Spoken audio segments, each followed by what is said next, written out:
नमस्कार। Karl Marx के सिद्धांतों की आलोचनात्मक व्याख्या। क्या वर्तमान समय में इसके सिद्धांत को सही माना जा सकता है? हमने टॉपिक लिया कार्ल मार्क्स के सिद्धांत। कार्ल मार्क्स एक साम्यवादी विचारक है, आधुनिक विचारक है, वैज्ञानिक दृष्टिकोण से अपनी बात को रखना चाहता है। कार्ल मार्क्स का द्वंद्वात्मक भौतिकवाद, वर्ग विभेद का सिद्धांत, इतिहास की आर्थिक निर्धारणवाद, पूंजीवाद स्वयं अपनी कब्र खोदता है, साम्यवादी सिद्धांत, अतिरिक्त मूल्य का सिद्धांत। द्वंद्वात्मक भौतिकवाद में वाद, प्रतिवाद और संवाद तीन पहलू बताए और वाद में प्रारंभिक अवस्था पूंजीवाद और सर्वहारा वर्ग है।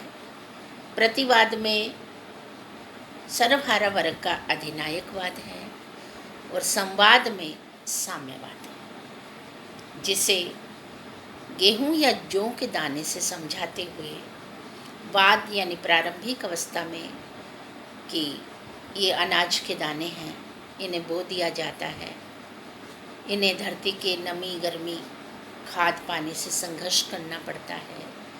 दूसरी अवस्था अंकुरित पौधे के रूप में आती है, जिसे पृथ्वी पर आने के बाद भी तेज धूप, लू के थपेड़े, सर्दी गर्मी को सहन करना पड़ता है और धीरे धीरे एक ऐसी अवस्था आती है जब वो अंकुरित पौधा वृक्ष बन जाता है। ठीक इसी प्रकार वाद माने पहली अवस्था है पूंजीवाद और सर्वहारा वर्ग, प्रतिवाद है सर्वहारा वर्ग का अधिनायकवाद और फिर है साम्यवाद। ये द्वंद्वात्मक भौतिकवाद का सिद्धांत है कि द्वंद्व के बाद विकास होता है। विश्व के मजदूरों एक हो जाओ, तुम्हें खोने के लिए तुम्हारे पास कुछ नहीं, पाने के लिए पूरी दुनिया है। तो अधिनायक तंत्र के माध्यम से ये सर्वहारा वर्ग का अधिनायक तंत्र स्थापित करके ये मजदूर और जो पीड़ित वर्ग है उनके काम के घंटों का निर्धारण, वेतन भत्तों का निर्धारण, अन्य सुविधाओं का निर्धारण करके एक सुव्यवस्थित ढंग से सभी को काम के बदले में दाम देना चाहते हैं, जिसे ये वर्ग विहीन, राज्य विहीन सभी को काम के बदले में दाम देने की बात करके साम्यवाद की स्थापना चाहते हैं।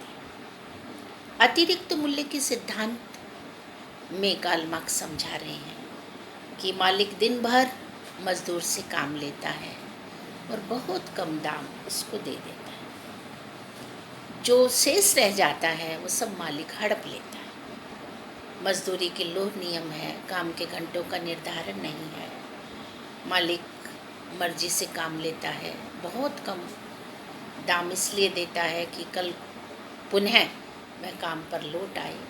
ऐसा अतिरिक्त मूल्य के सिद्धांत में समझाया कि एक वस्तु को तैयार करने में 20 रुपये की तैयार वस्तु जब मार्केट में बिकती है, मालिक उसे 5 रुपये दे रहा है वेतन के रूप में, तो जो 15 रुपये बच गए वो अतिरिक्त है।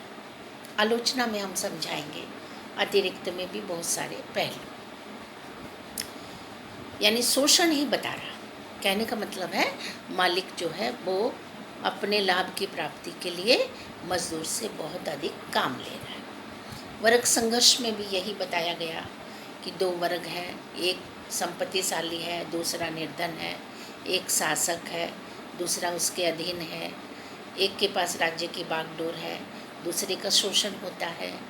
इस तरह वर्ग में संघर्ष चलता रहता है, तनाव चलता रहता है और बहुत अधिक लाभ प्राप्ति की चेष्टा है। पूंजीपति वर्ग की विश्व बाजार की स्थापना की चेष्टा है, इसलिए वो शोषण बढ़ा देता है, यानी डिफरेंसेस बढ़ते जाते हैं। इतिहास के आर्थिक निर्धारणवाद में 6 अवस्थाएं बताकर वही बात दोहराई गई। आदिम युग, दास युग, सामंत युग, पूंजीवाद, सर्वहारा वर्ग का अधिनायकवाद और साम्यवाद। यहाँ 6 अवस्थाएं हैं।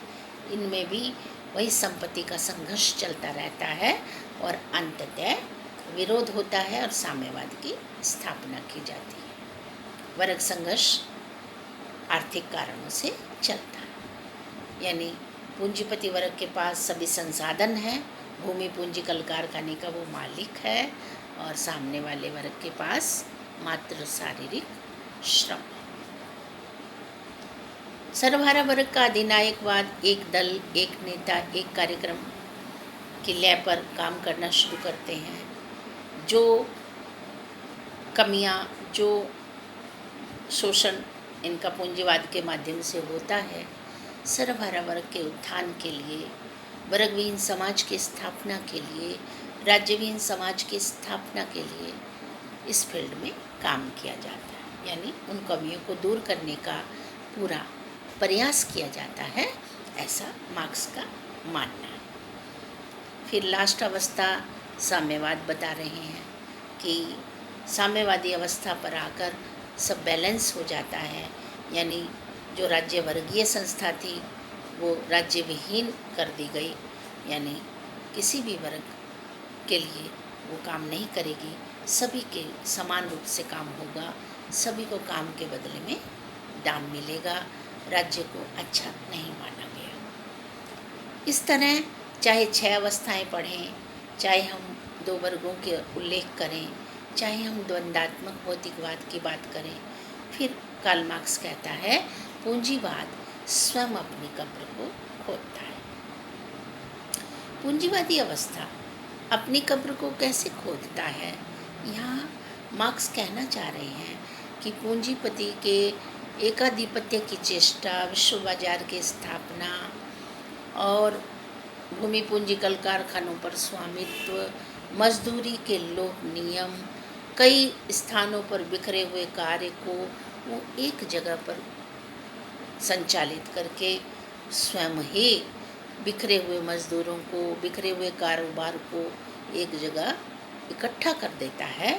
तो जो मजदूरों की संख्या बिखरी हुई थी वो एक जगह पर इकट्ठे होकर काम करने लगे, तो विचारों का आदान प्रदान होता है। सबके हक अधिकारों के टकराव जब सामने आते हैं, संघर्ष शोषण की बातें जब सामने आती हैं, तो वो संगठित होकर अकॉर्डिंग टू मार्क्स तो अपने हक की लड़ाई लड़ते हैं, अपना एक नेता चुनते हैं। उस नेतृत्व के अधीन रहकर सभी सर्वहारा वर्ग के लोग संगठित होकर कार्य करना चाहते हैं, नेतृत्व के आदेशों की अनुपालना करना चाहते हैं, क्योंकि उन्हें भरोसा है कि हमारी जो लीडरशिप होगी, हम पर जो नेतृत्व करेगा, वो निश्चित रूप से हमें हमारे हक और अधिकार को दिला देगा। इस तरह एक प्रोसेस के माध्यम से साम्यवाद की स्थापना होती है। फिर वही सामूहिक रूप से, जैसे हम डिफरेंट क्वेश्चनों में आलोचनाएं कर रहे थे, उन्हीं सभी सिद्धांतों को एक श्रेणी में लेकर, यानी एक क्वेश्चन में लेकर पॉइंट वाइज पहले सिद्धांत समझा दिए गए, फिर हम उसकी ज्वाइंट आलोचना करते हैं। आलोचना में वही पहलू निकलेंगे जो अलग अलग क्वेश्चनों के आंसरों में निकले कि कार्ल मार्क्स का दृष्टिकोण काल्पनिक है, वर्तमान राज्यों पर इसे लागू नहीं किया जा सकता। कार्ल मार्क्स का दृष्टिकोण यथार्थवादी दृष्टिकोण से दूर है, यानी समाज संघर्ष से नहीं सहयोग से चलता है।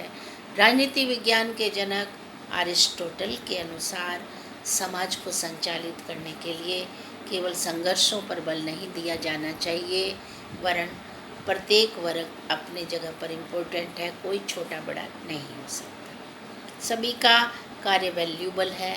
मालिक के पास सब कुछ होने के बाद भी मजदूर किसान पर निर्भर करता है, और मजदूर लेबर क्लास मालिक पर निर्भर रहती है।